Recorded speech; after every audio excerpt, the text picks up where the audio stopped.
morning Luzon, Visayas, Mindanao, 5:12 at ito po ang Panahon TV kasama nyo ngayong Martes ng umaga. Mga kabayan, natuluyan na nga pong nakapasok ng Philippine Area of Responsibility itong si Typhoon Francisco at tinawag nga po natin ito sa local name na Urduha. Si Bagyong Urduha nga po ang 21st na bagyo for this year at ang ika-4 naman para sa buwan ng Oktubre. And having said that, mahalagang malaman ano nga kayang idudulot nito ni Typhoon Urduha sa ating bansa. Silipin nga po natin ang magiging lagay ng temperatura para sa araw na ito.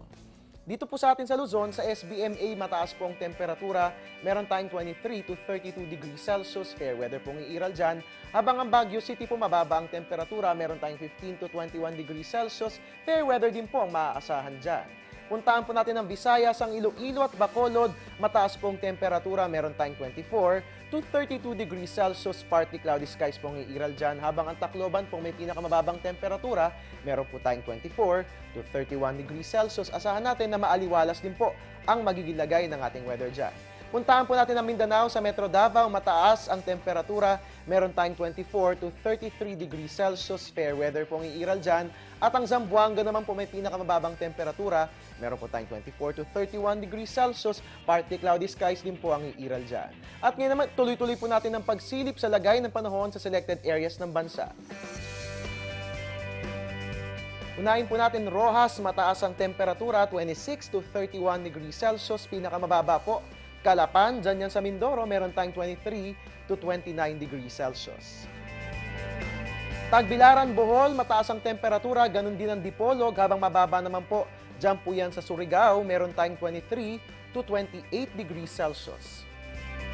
At dahil sa mga patuloy na aftershocks na nararanasan dyan nga po yan sa Kabisayaan, mahalagang malaman, ano nga ba ang mga panganib na kaakibat ng paglindol? Panoorin po natin yan sa napapanahong kaalaman.